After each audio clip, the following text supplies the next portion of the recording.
डोंगर, शास्त्री बुवा, फुलवंती आणि पेशवाई. सुरू करा.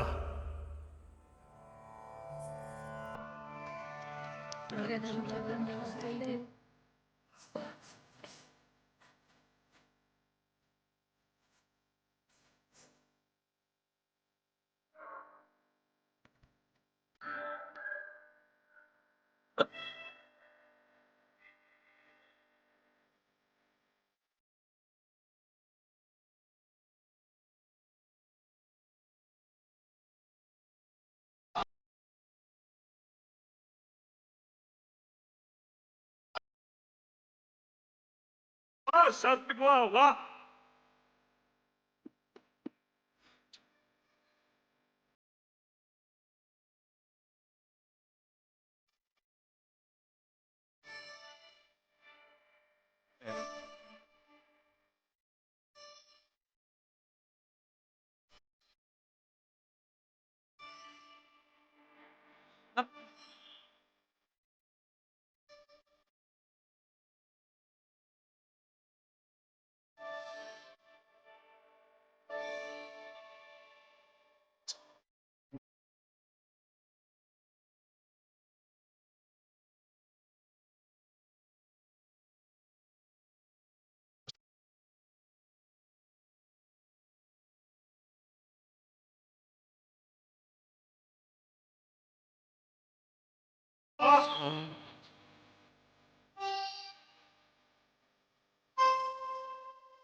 वा.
तुगडी.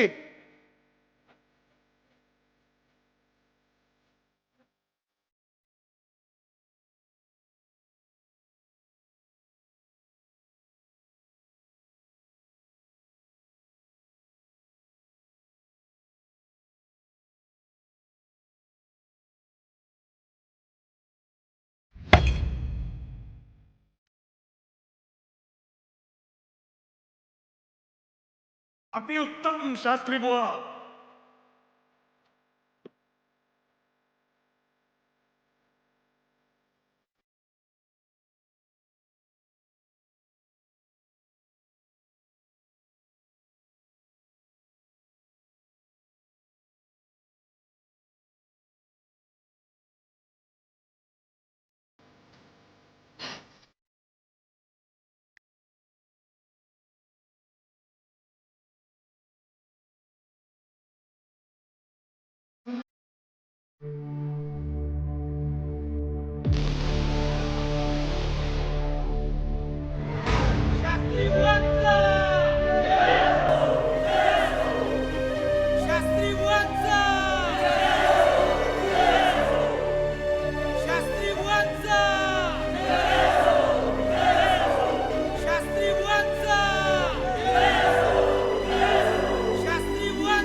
शास्त्री बुवा वा.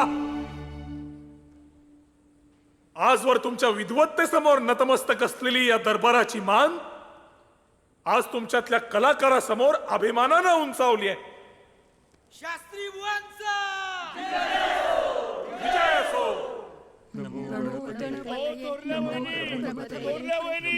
चोरल्या वहिनी अहो देवाला पाण्यातून बाहेर काढा. आपले मालक जिंकले. राधाका आपले मालक जिंकले. आपले मालक जिंकले. आपले मालक जिंकले.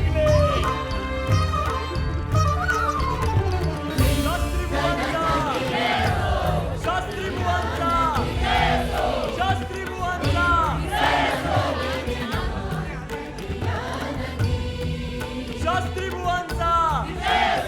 शास्त्री बुवांचा शास्त्री बुवांचा शास्त्री बुवांचा शास्त्री बुवांचा शास्त्री बुवांचा शास्त्री बुवांचा. नाही थांब. एक महत्वाचे काम करून आलो.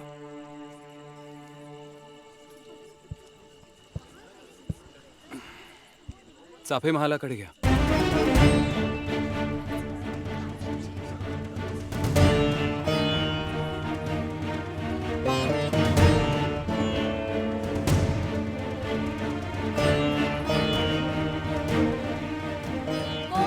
कधीची हाक मारते मी तुम्हाला. चला ना पटपट आवरायला घ्या सगळं. तुम्हाला माहिती आहे ना उद्या सकाळपर्यंतच वेळ आहे माझ्याकडे म्हणून. त्यानंतर जायचंय ना शास्त्री बुवांच्या घरी. चल ना बायजा घे ना आवरायला पटकन.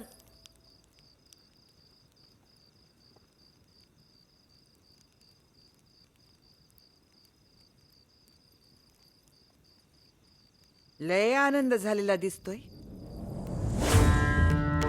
लाज लज्जा शरम सगळं होळीत जाळून टाकलंस. सकल सौभाग्य संपन्न वज्रचूडे मंडित गृहलक्ष्मी म्हणून जाणार नाहीयेस त्या घरात. बटीक म्हणून जाणार आहेस त्या शास्त्र्याच्या घरात.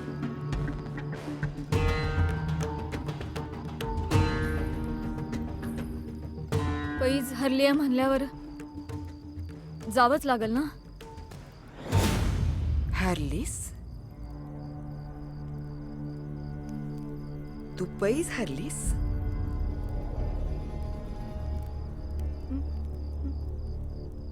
लहानपणी चालायला शिकायच्या आधी ताल धरायला शिकलीस तू. तुझा ताल चुकला.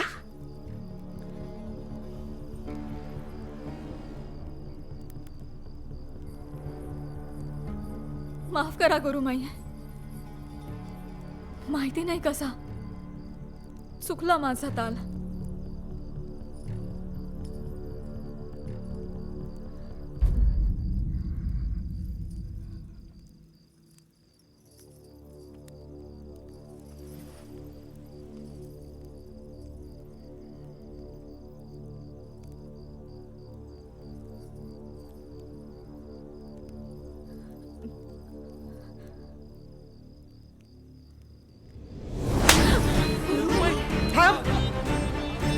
मागे हो.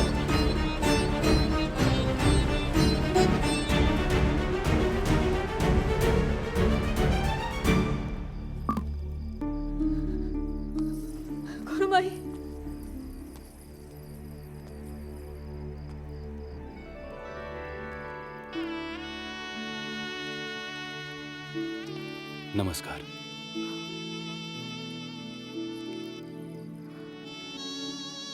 मी यांना न्यायला आलोय.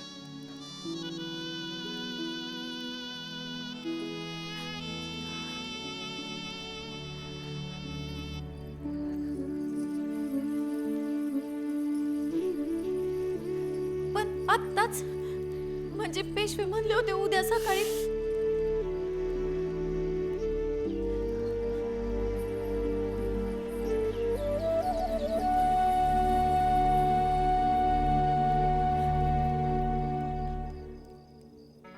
मी बाहेर वाट पाहतोय.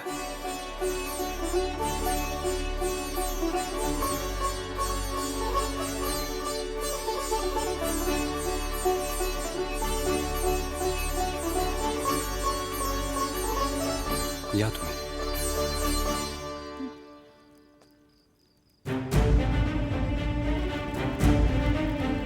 फुला ए फुला फुलं जाऊ नको ना. फुलं नको ना जाऊ. फुला ऐक ना. नको ना. फुला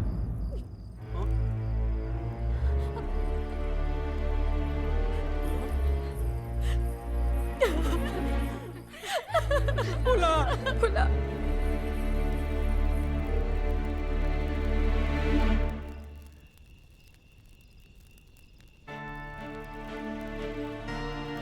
या आपल्या स्थानावर बसा.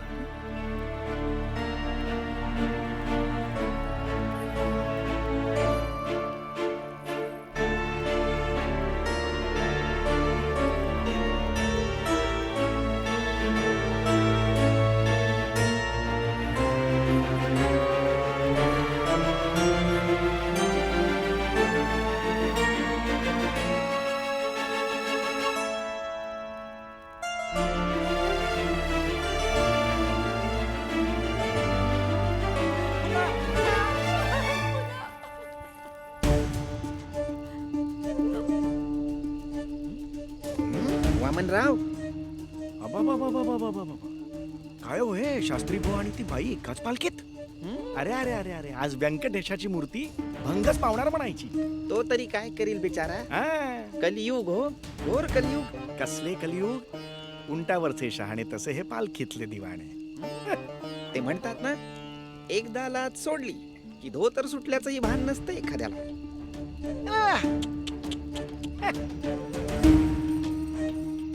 छी, बाई, त्याचं एक वेळ ठीक आहे ग, शेवटी तो पुरुषच. पण हिला लाज वाटायला नको. छे छे, मला नाही वाटत तसलं काही असेल. मग अशा भलत्या वेळी काही कीर्तनाला चालले ते दोघं? हो की, कीर्तन आणि प्रवचनाची वेळ तर संपली आता. आता फक्त मैफिल.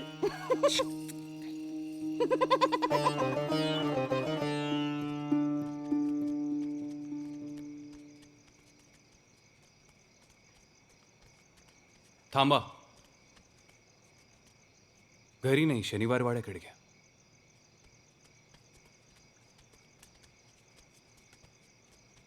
काय झालं शास्त्री बुवा?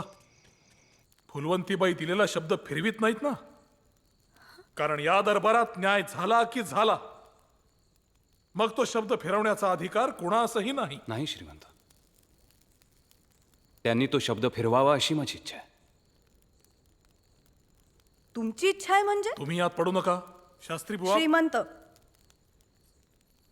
प्रश्न एका स्त्रीच्या मताचा आहे. त्यामुळे जो काही निर्णय होईल तो महादेवाच्या साक्षीनं होऊ द्या.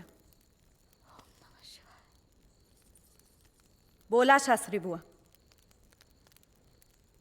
वसंत पंचमी उत्सवात या ताला सुरात चुकल्या नव्हत्या. खरंच त्या फार मोठ्या कलावंत आहेत. त्या असामान्य कलाकार आहेत, पण मिळालेल्या यशानं आणि कीर्तीनं धुंदावल्या होत्या. त्यांच्या गळ्यातून अहंकार हुंकारत होता आणि पावलातून अहंकार संकारत होता. मी तो अहंकार खोडायला गेलो, पण माझं नख यांच्या काळ झाला. याचं मला वाईट वाटतं. मी जे काही बोललो ते यांच्यातील तेज जागवण्यासाठी, अंतःकरणातील खरी कलावंत तेजस्विनी जागी करण्यासाठी. कलाकाराने आणि विद्यावंताने अहंकारी असू नये. कधी पराभव होईल याचा नेम नाही. आत्मविश्वास असावा, घमेंड नाही. सर्वोच्च यश मिळवल्यानंतरही म्हणावं, श्री ब्रह्मार्पणमस्तु.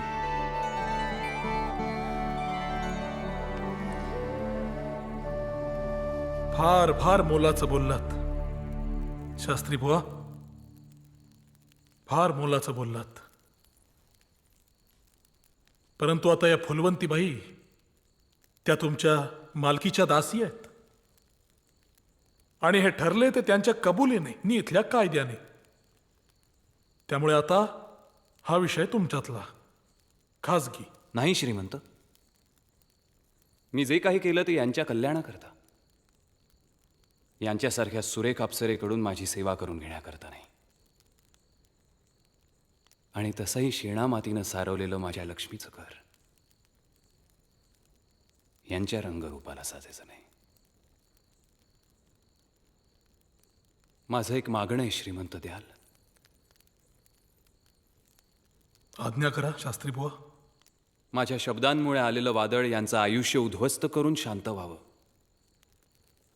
हे योग्य नाही. त्यामुळे झालं गेलं विसरून यांनी आपली कला कायम जोपासावी आणि यांना योग्य तो मान देऊन निरोप द्यावा अशी विनंती घेऊन मी आपल्याकडे आलो.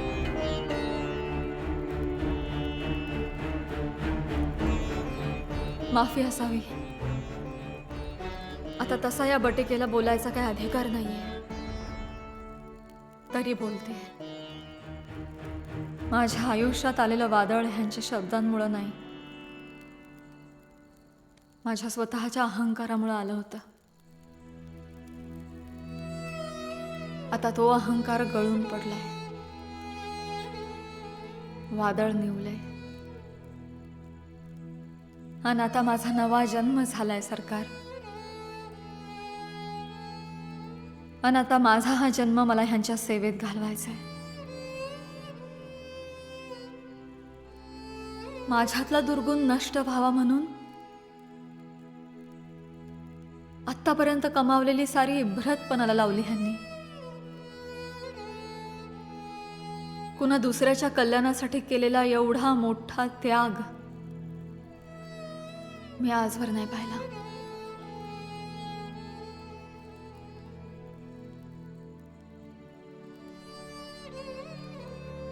त्यामुळे आता कायद्यानं हरले म्हणून नाही, ह्यांच्याबद्दलच्या आदरासाठी मला ह्यांच्या घरात बटीक बनून जायचंय.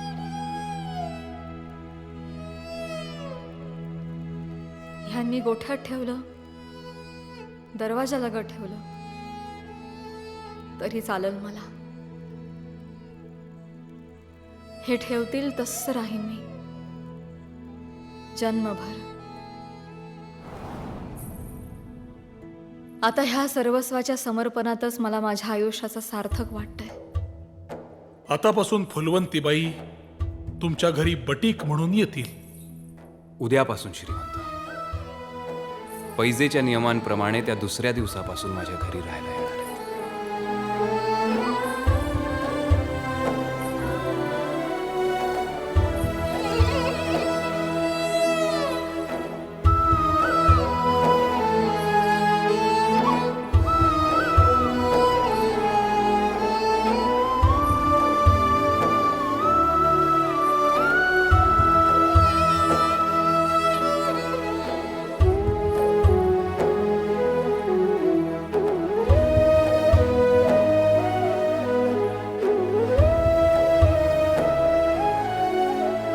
नको न जाऊ, तुला केलंय ना मोकळं त्यांनी पैजेतून. बायडे, तुझ्या बगर हा फड कसा चालणार? माझी ढोलकी बोटावर नाही, तुझ्या घुंगराच्या तालावर वाजते.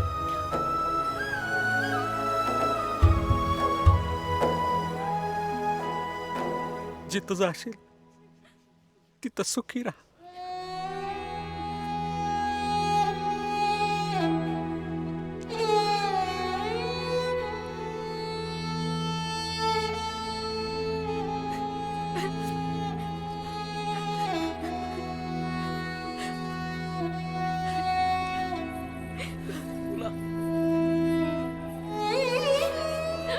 रे फुले.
फुलवंती बाई आपणच का?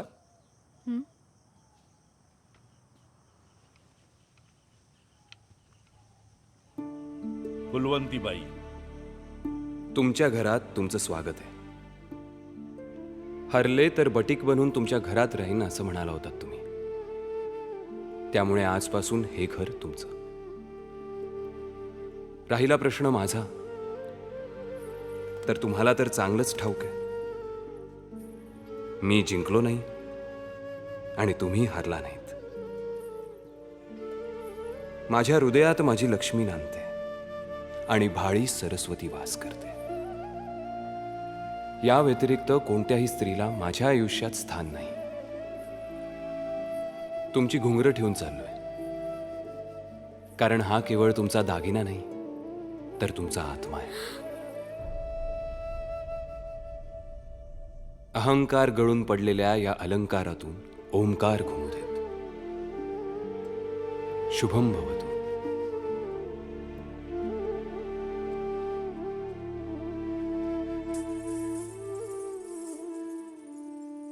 मालकांनी दिलंय तुमच्यासाठी.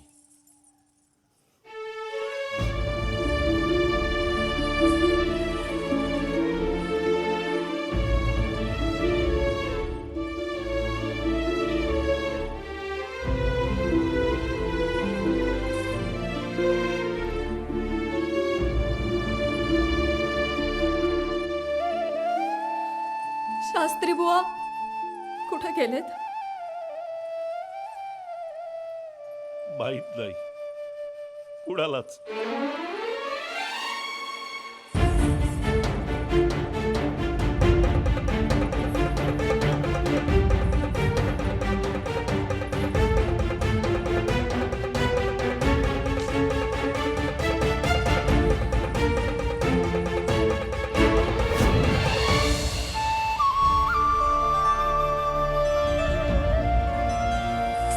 माझा उद्धार करायचं वचन दिलं असणार तुम्ही गेल्या जन्मी मला. आत्ता कळतंय शनिवारवाड्याची ओढ का लागली होती. तुमच्या मनात माझ्याविषयी भावना नसत्या तर एवढा खटाटोप केलाच नसता तुम्ही. पण ह्या जन्मात या दासीला तुमची सेवा करायची संधी दिली असती तर सुटलोच तो एकमेकाच्या ऋणानुबंधातून ह्याच जन्मात. पण एकत्र नाही आलो. आता भेट होतच राहील क्षणोक्षणी, जन्मोजन्मी. मागं राहिलं ते फक्त माझं शरीर. मला तर तुम्ही हृदयाशी कवटाळून घेऊन गेलात. लक्ष्मी, ती हरून सुद्धा जिंकली आहे आणि तू जिंकून हरली आहेस. तुम्हाला एक विचारू का हो?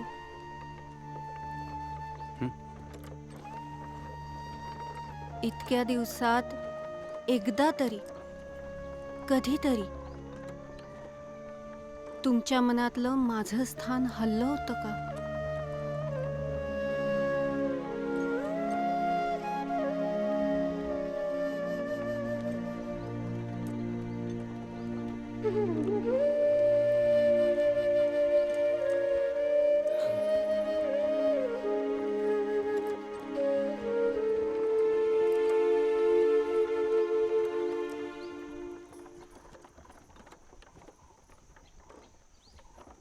नका सांगू.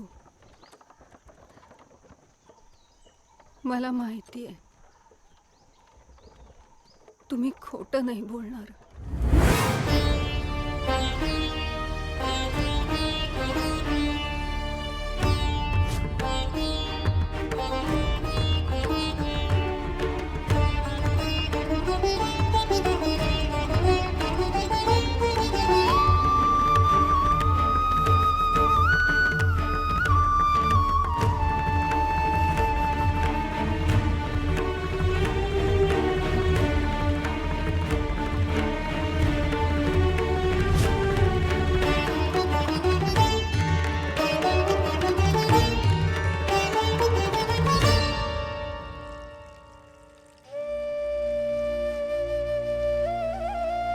लहानपणी चालायला शिकायच्या आधी ताल धरायला शिकलीस तू.